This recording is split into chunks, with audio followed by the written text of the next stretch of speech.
Tonight we are at step 2, in which we came to believe that a power greater than ourselves could restore us to sanity. Step 2 is where we start moving away from step 1. As we begin, we do a review and look at step 1, and I think once we see that, then we can, the first 2 steps are quite simple. We say the first step really shows the alcoholic where he is, exactly where he is. And based on that information, then the second step says, real simple, it says we believe it'd be better over here. And so we have to establish these 2 points before we can get into the journey. And then the real test is a job to go from here to here. But beginning with, first we got to see exactly where we are, and this is the first step. It says we're powerless over alcohol in our lives, become unmanageable. This just shows us what is the problem. And the exact nature of where we are in our lives. And this is the beginning point, because you got to, before you make the journey, you got to see exactly where you are. And we found out the problem last week as we went through the problem. The problem was twofold. Part of it is in the body, part of it is physical, and the main part is in the mind. And we have a physical allergy to alcohol, an abnormal reaction. That is, when the alcoholic takes something to his body, something occurs, something takes place that doesn't take place in the average temperate drinker, as Dr. Silkworth said. And he said once the alcoholic takes a drink, he experiences a physical craving of alcohol. And once he experiences this physical craving, the craving produces one drink, another drink, another drink, another drink. And he goes through the well-known spree, and he reemerges with remorse with a firm resolution not to do it again. And he repeats this over and over and over again. Now the problem is, this is a real big problem, but it's not the main problem of the alcoholic. Our book says the main problem of the alcoholic sinner is in his mind, and this would be academic anyway. The fact that you're allergic to alcohol, if you never took the first drink anyway, because you'd never experienced this. So what the main problem of the alcoholic is something in his mind, we're going to be talking about that tonight, that tells him he can drink. He has this obsession, or as our book says, in some other words, he has this illusion or this delusion that he can drink. And mainly that's what we're going to be talking about tonight, to get rid of that, to believe that a power greater than ourselves can remove that obsession or that illusion or that delusion to drink. Because once the mind gives him permission to drink, he puts the alcohol in his system, he triggers the allergy, and the allergy produces a craving, the craving produces the second drink, and he continues to drink, and he gets in trouble. And he repeats this over and over again. As we said, the mind triggering the body, and the body in reverse triggering the mind. Because the more we take the first drink, the mind tells us to take a drink, and it gives us permission to drink. And we put the alcohol into our system. Then the craving gets harder as the years go by. The drinking gets harder. As the drinking gets harder, the emotional problems increase to trigger it back again. So if we have this problem, and we at least understand it, and I thank God for Dr. Silkworth. And we as individuals, once we see the problem, it don't make any difference how devastating it might be. Once you see the problem, you can always begin to at that point you can begin to find a solution or figure out some way to overcome it. And it says because of this we are powerless. We are powerless. And if we are powerless, then the second step is going to begin. Once we see this, the second step is going to say, obviously, come to believe that a power greater than ourselves. And in the big book of Alcoholics Anonymous, I love the way he starts out. Once we have see the doctor's opinion and Bill's story, this section of the book talks about the problem. And once we see the problem, then the second chapter of our book talks about there is a solution. There is a solution to this problem. It says many of us are just as hopeless as Bill, but we have recovered. We have found the solution. And it talks about the power right on that page. I love that page, because right on that page it describes the power. It gives us, it writes a prescription on page 17 of the big book of that power. It talks about the fellowship of Alcoholics Anonymous, and the fellowship of Alcoholics Anonymous is it's a therapeutic group. It's a support group. It's a group of people who have the same problem. And as these people come together, this gives hope to the new alcoholic. This is the first beginning of that power. You know, it's totally impossible to go to an AA meeting like here tonight. If you're an alcoholic looking for some help or looking for a way out, if you do no more than just be here amongst the people who have recovered from the same problem you got, you're going to feel better when you leave, whether you get any information or not. You're going to have some support. You're not going to be alone. Our book says that we are average Americans, and we come from all sections of this country. We have many different occupations. There are many different occupations in AA. If we went around the room tonight, we could find all kind of occupations in this room. You know, people that do everything to make a living.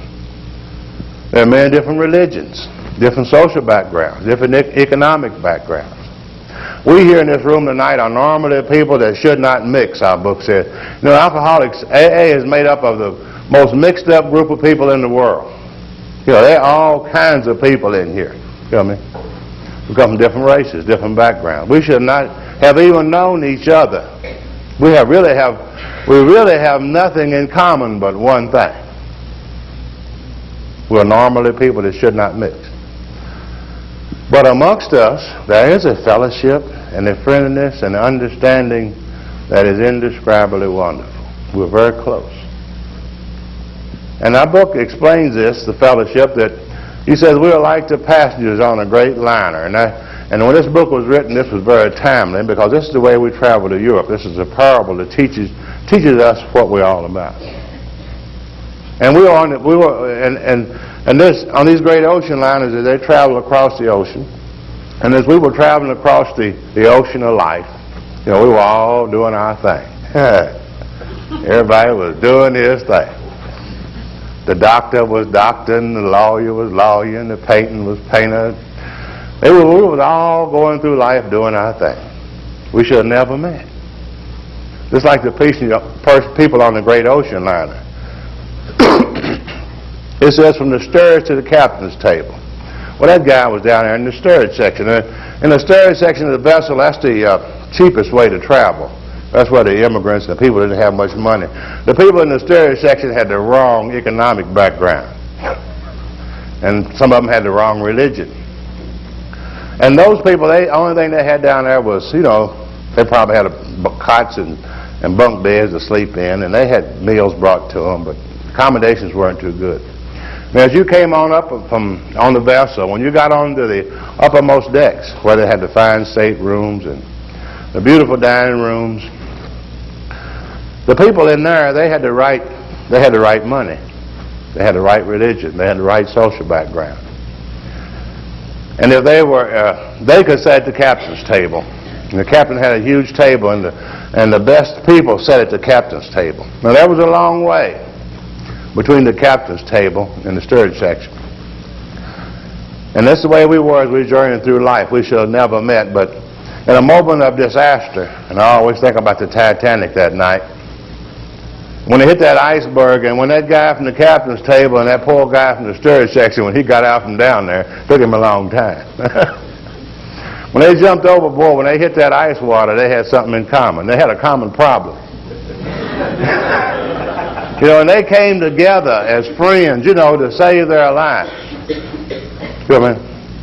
And this is what Alcoholics Anonymous, this is what the fellowship of Alcoholics Anonymous is. You know? It don't care what your background is. We don't need to know your occupation. You know?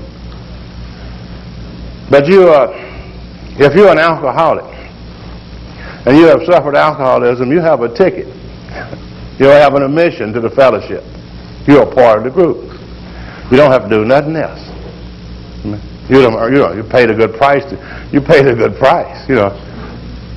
But you're a part of Alcoholics Anonymous. And this is a very powerful thing to be amongst people who have recovered from the same thing that's tearing your life up. But my book says that the Fellowship of Alcoholics Anonymous is part of this power. But that is not, this is more to it than that. There's more than just going to the meetings. There's more than the Fellowship of Alcoholics Anonymous. My book said this would have not held us as we're now held. The fellowship is great, We come to the meeting, we drink a lot of coffee, we go to the bathroom a lot and tell a lot of lies, but that's fine, But there's more to it than that. He said, one thing that we can join in Brothers Harmony and Action, not only do we have the same common problem, that's fine. That puts us in the fellowship. But what really binds us together, we have the same common solution. So there's power in the Fellowship of Alcoholics Anonymous. But that is not enough. Then later on in that book, he's going to say that the other part, the real recovery from alcoholism, is a vital spiritual experience. And we believe, look, we can look at these two things. We can look at the power of Alcoholics Anonymous and the power of the spiritual experience. We believe that power, what we're saying in the second step, we believe that power can overcome the powerlessness of one person's alcoholism. The power of the fellowship and the power of the spiritual experience. Came to believe that this power greater than ourselves can restore us to sanity. And it begins, we say going to AA meetings is fine. They used to, for a new person, we don't not go in the meetings. Going to meetings is fine. That's what you got to do. But you got to do more than that. Just like I tell people, it's very simple. I think it's quite obvious. You couldn't go to the PTA meeting for 90 days and become a parent. You'd have to do something else. You'd have to go through another set of steps in order to become a parent. And if you want to recover, there is a process we guarantee for recovery, and this is the last 10 steps. Why worry about it? We have some steps that are guaranteed to produce the second half of this solution if you take it. So on the second step says all we have to do is come to believe. And I think, our book says that some of us are atheists, are agnostics, and said to people like that, this seems impossible. And it was for me. When I come to the program, I I had all these things mixed up. I heard many years of my life, people told me, son, all you got to do is have faith in God and you'll be all right. And I never did have faith in God. And it's hard to have faith in God when you just barely do believe. And Alcoholics Anonymous allowed me to start right there. It says you don't have to have faith. All you have to do is to believe. And they said if you can't believe, then you just become willing to believe. And that's real simple. Believing is the beginning of anything that we do. And as we look at these things, the first thing we do in anything, it's a sum total of our lives. The ability to believe, and each and every one of us we have that individual ability. It's our power to believe in whatever we choose. It's our right. And it is people can sway this thing, but whatever we believe, we can achieve. Whatever we believe, we're going to become. Believing is our understanding of something before we do it. Before. Now you can't have faith before. The only thing you can do before you do something is to believe. And this is where we begin. And I don't see why we have trouble with believing. And how can we not believe when we come to AA and see so many other people who said that I did these steps and I found a power greater than myself and I don't have to drink anymore. As Bill said in his story, he said, Ebby sat across the table from him. And he said he was looking right at him. He said this man had been hopeless. And he said that this happened to him. And thank God, if it hadn't been for some other person that came to us, we couldn't believe on our own. It's looking at the other people, believing in what they say. And once we see where we are, it says we believe that we can make it over there. Now, believing is the beginning, and what we do in this program, and this is not new. Believing that's the biggie. Now, once we believe, then we can make decisions. Now, decision is a domino theory. Believing won't do any good at all, because you really don't get anything out of that. It's like going over the racetrack. And you say, I believe this horse is going to win. I did that one day. I was over there. But I didn't bet on it. I didn't make no decision. If you believe he's going to win, you have to make a decision. And even after I made a decision, I still didn't take any action. See, the decision has to produce action. And once you take the action, they'll pay you for results for what you put up. So believing leads to decision, decision leads to action, action leads to results. And once we get results, then we know. And that's faith. You really can't start off with faith. Now the next time, use this. I like to use it like, guy, my car is broken. I go over and say, hey, Louis, I'm having trouble with my car. And Louis said, my man over here is a good mechanic. And I said, I don't know nothing about that. I ain't got no faith in the man. He's a mechanic. But I can believe Louis. And if I believe him strong enough, I will make a decision and carry my car over there. And if the man does a good job on my car, I will have faith in him. Now, the next time my car needs some repair work, I'll go back on faith. But I have to start off with believing. And this is all we're required to do. Believing is the beginning of anything. Believing is the beginning. Success or failure begins with believing.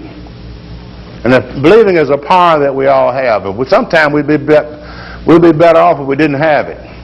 But you can't turn believing off. It's like a searchlight that stays on.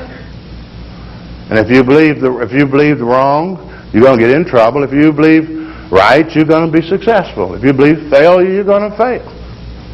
And it's our ability. It's a whole lot of people in trouble tonight because they believed wrong. There's a whole lot of people in prison because they believed they could steal. Right? They really, when they start stealing, they believed that they could steal and get away with it. And they made a decision, took the action, and got caught. They believed a lie. While they was believing they could steal and get away with it, the police was believing they could catch them. If you believe a lie, they say hell is a truth seen too late because we believed a lie. They say if you believe a lie, they say the truth will set you free. And the first step is the truth. It begins right there, setting you free from the lie. Because it shows you that you can't drink and you can't use alcohol. And once you see that truth, see the lie, then we're going to be talking about looking at where we should be. Now, there's a lot of illustrations in the book, and I love the big book, how it deals with this. He takes a lot of time to show us how to use this. He talks about on page 51 in this book, this world of ours, how much progress we've made in down through years. We've made more progress in the last, he says, in the last millenniums than all the men that lived before. And this is true. In the last 100 years, most of the modern inventions and transportations and forms of energies all the great advancements that's taken place in the last 100 years. All of our means of transportation and energies and all these things. And all the other time, men on the face of this earth, they discovered none of these things. And, we would probably assume that we are smarter than those people that lived hundreds of years ago, but this is not true. They were just as, we find out that their minds were just as great as ours. But they discovered nothing. They invented nothing. It says their minds were fettered by superstitions and all sorts of fixed ideas. They had certain rules in the old days society. What you couldn't believe in those society.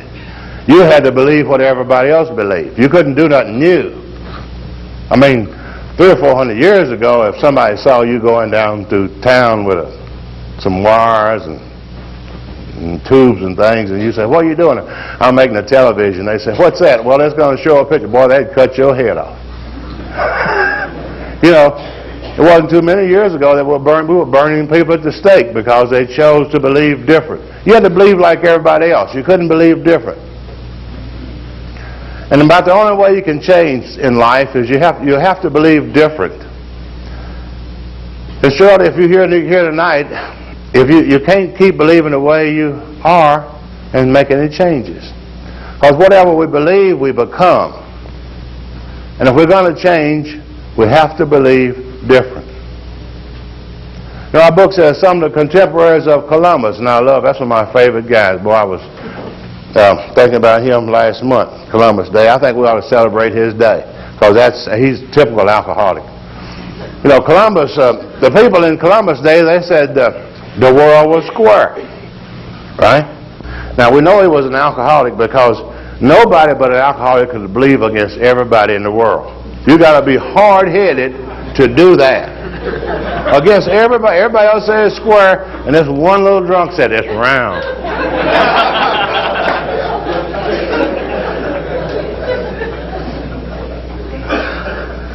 Now, and they kept saying he's crazy. Crazy. Here comes that round world guy. But he believed it, and he stuck with it, And the whole thing, the whole story, as we go through it, you can see he's a drunk.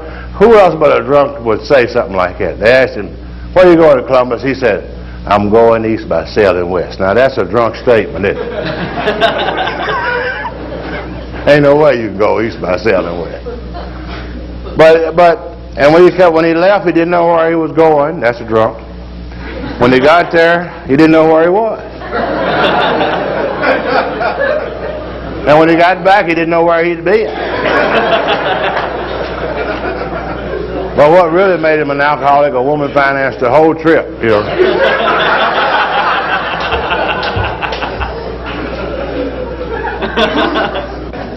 Now, we know Columbus believed the world was round, but I really suspect that the first 2 or 3 nights out, he hired a special sailor. He believed it was round. But he hired him one special sailor and put him on the front of the vessel. And he said, "Hey, if you see the edge of this damn thing, you holler out." But he did somehow believed. He believed. And he didn't, like I say, he didn't know where he was going. He landed down here in the San Salvador, down here in the Bahamas. And when he got there, he thought he was in the East Indies, thousands of miles away, on the other side. But he dared to believe. He had to believe different from everybody else in order to change. And we can see what this one little thing did. And I love it. It's one of the most powerful illustrations of the power of believing and the changes it can make in human life. See, he changed the maps of the world. He changed the economics of the world. Come here. He changed the lives of everybody on the face of this earth. And everybody that lives probably since him, because he dared to believe different. And that's the only way we can change. We got to believe different. Because if we believe the same, we will be the same. You know, it goes on and uses, our book does teach with parables, and I love the parables of the big book. It paints pictures in our minds. And he says, what about the Wright brothers? Let's look at the Wright brothers. The Wright brothers, their childish faith, which was belief. At that time, you know, some great people had attempted to build an aircraft that would fly, and they failed. They had a lot of aeronautical engineers, a lot of smart people failed. And since these smart people failed, the people who knew, they wrote a book and said it couldn't be done. Yeah. See, that was the engineers of those times, the aeronautical engineers. They said man could never fly. It was something that reserved for the birds. God reserved this right for the birds. And here comes the Wright brothers along. And the Wright brothers believed that they could. As bad as Columbus. Now the Wright brothers were not aeronautical engineers. They hadn't read those books. The Wright brothers were high school dropouts. And they were bicycle mechanics. It's pretty hard for a bicycle mechanic to believe he can build an airplane. You know what I mean? No different from a drunk to believe he can stay sober. So all you got to do is believe it. And I'm sure, you know, it was on this simple belief that they began, and they finally got the thing to fly. And after they got it to fly, the newspaper wouldn't even print it because they believed the lie so strong, you know, that they wouldn't say, hey, I'm not going to put that in the paper. So all we have to do at this point, before this thing happens, is to believe. See, this is what Ebby brought to Bill. And they come from the psychiatrist. The second step, it came from Dr. Carl Jung. The first step came from Dr. Silkworth, and was a guy named Roland H. from New York, a guy from a wealthy family. And his family had spent a lot of money on him. And Dr. Silkworth gave this to Bill, told Bill about the problem at the hospital. Bill understood that. But over here was a psychiatrist in Zurich, Switzerland. And Roland had went to this guy, Roland Hazard. He went to this guy and he treated him, and he got drunk, and he went back again. And finally the doctor said, Roland, he said, doctor, is any hope? He said, yes. Here and there, every once in a while, alcoholics have what I'll call vital spiritual experiences. And this is what we're talking about in our 12th step. This is what will come as results of our steps.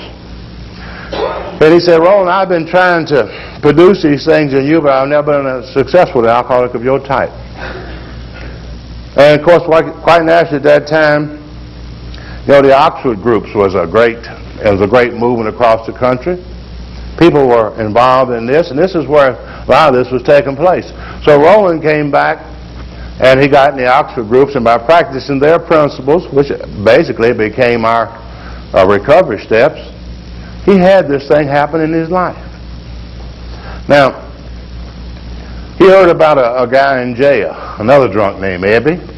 He got Ebby out of jail and kind of straightened him up for a while, for a couple of months. And Ebby brought this solution to Bill.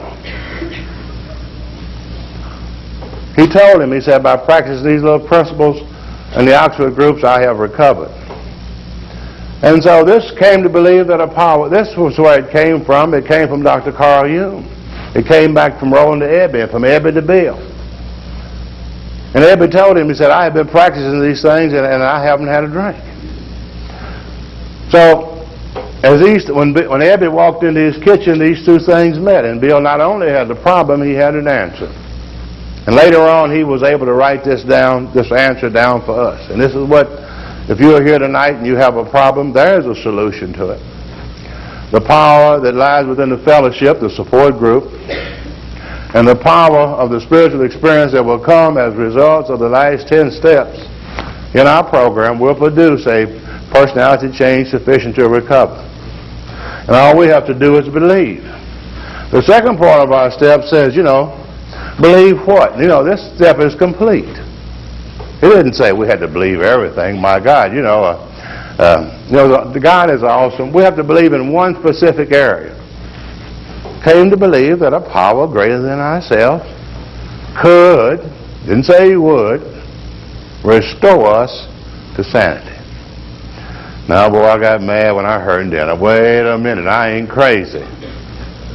I was in the nut house, but I wasn't crazy.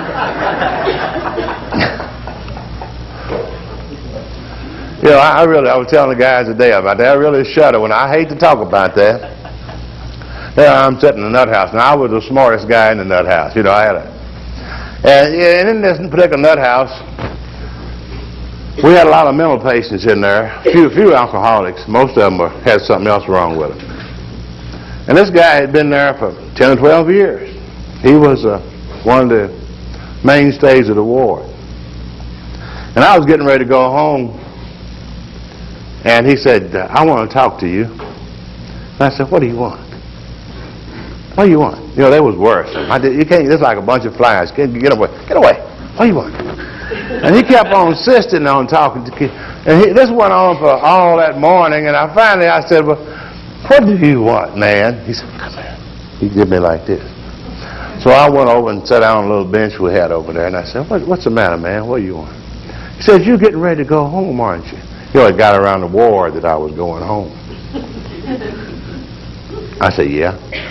Now, this guy had been there 10 or 12 years and had seen alcoholics come and go. You know, we all stay 30 days and get out and come back.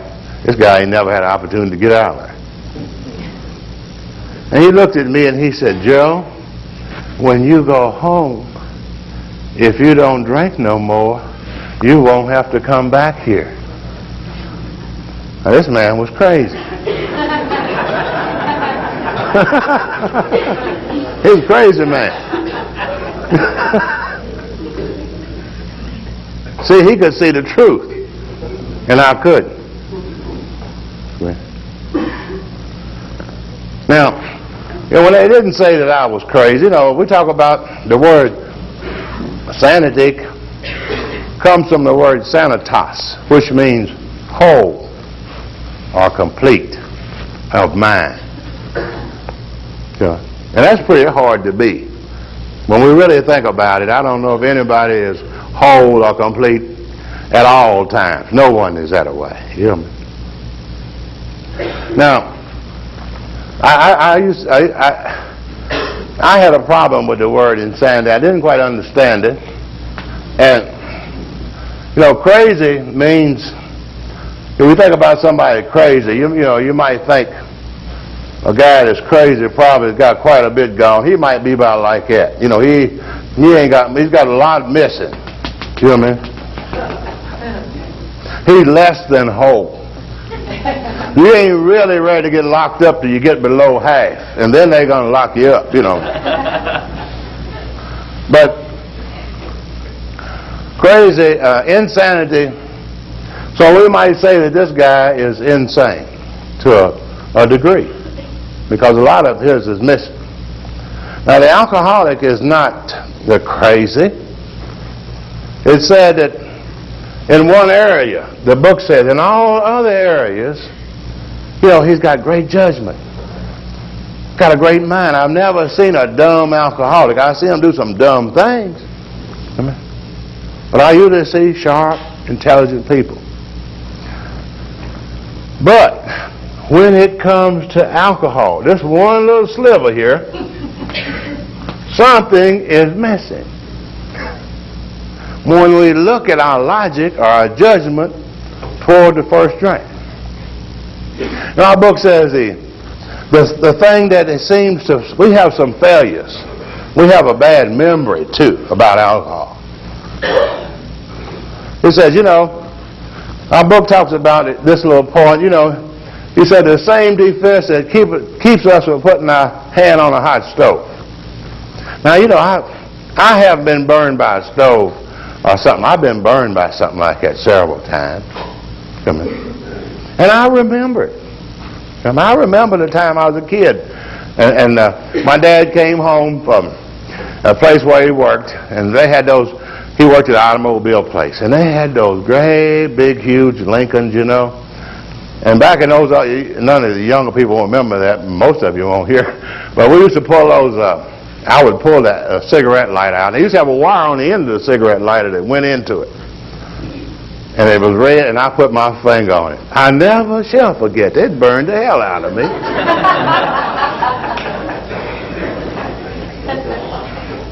That happened one time, and I remember it to the day.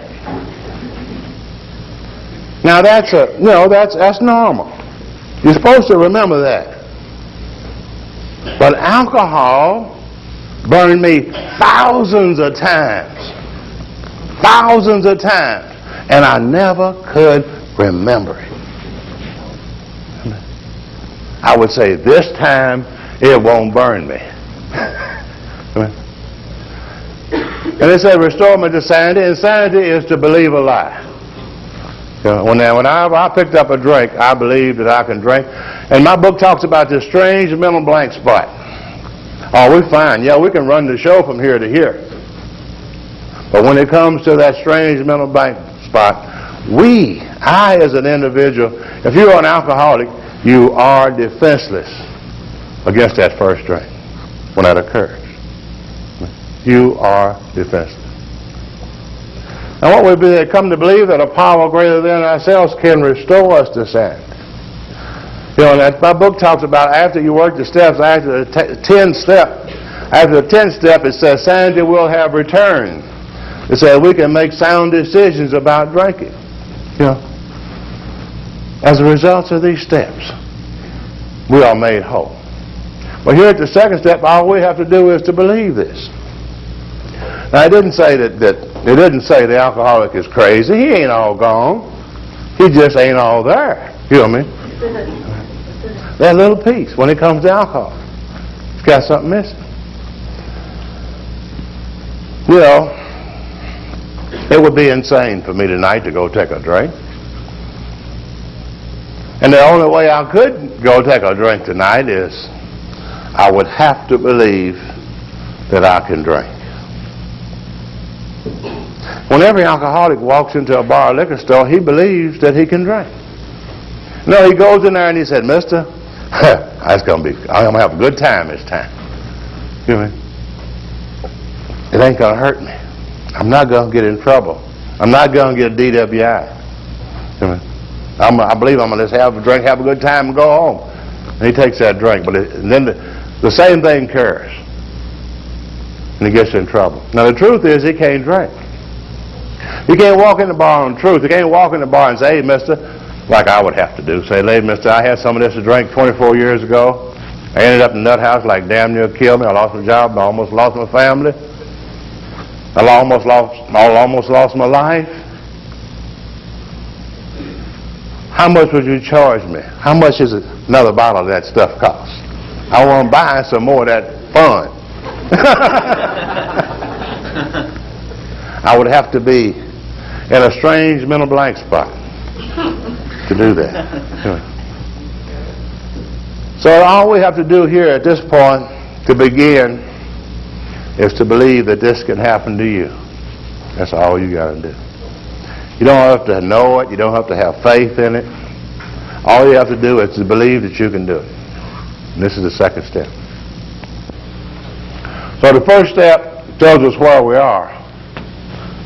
And once we see where we are, the second step gives us an alternative. You can't take an alternative till you see where you see the first step. You don't need an alternative.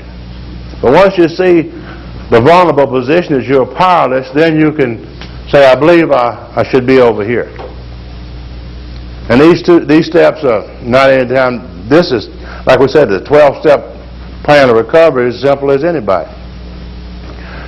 Every time I think about this step, I think about the prodigal son. He used this same program. He was in trouble.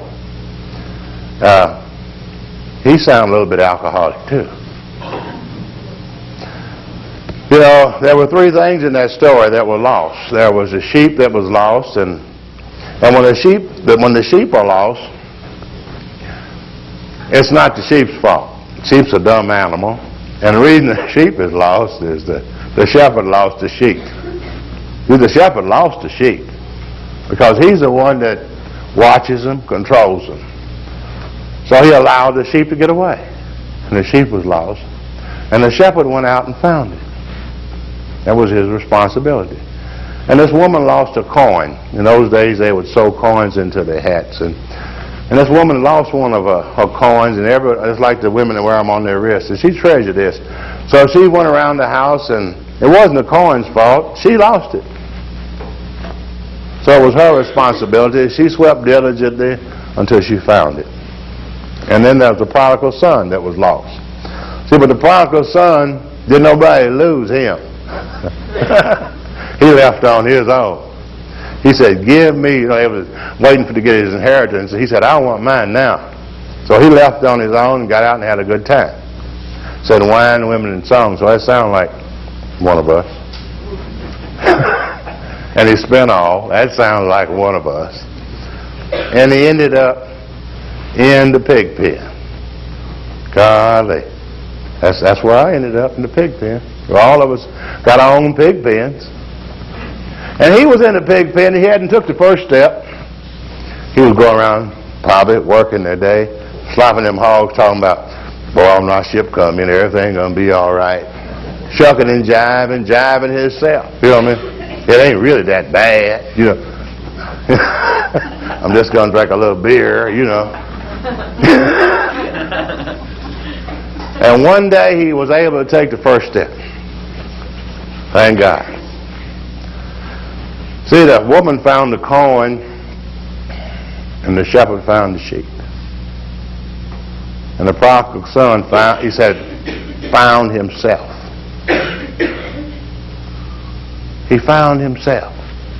You know, he got some reality. He said, look, I'm in the damn pig pen. Other guy waiting probably say, hey, man, you've been here. He saw himself in the pig pen of his life. And then after he saw himself in the pig pen, he said, you know, I came to believe that they're eating better. The servants is eating better at my father's house. He saw an alternative after he saw where he was. Then once he saw these two things, then he made a decision, he took some action, and he got back to his father's house. You know what I mean? Things got good for him. I get in trouble with this story all the time. I'm going to tell the last of the night. I usually don't. They ain't around tonight too much. But they said when he got back to his father's house, they had a big party for him. God, they killed a fatted calf, and everybody was partying back, you know. Music was playing, and they was having a good time. One old servant started up in the field, you know, and his brother was up there. His old brother was up there in the field, and his old brother said, what's going on down there, man? Said, they're having a party. A party? What kind of party? He said, for your brother. He said, which one? The one that was lost. He said, you mean that one that's been out raising hell, drinking whiskey, chasing women and doing all that? Well, I've been here all these years working, and they giving him a party, and I've been here working all these years, and they never had a party. He was mad. They said that was the guy that went out and started Al-Anon.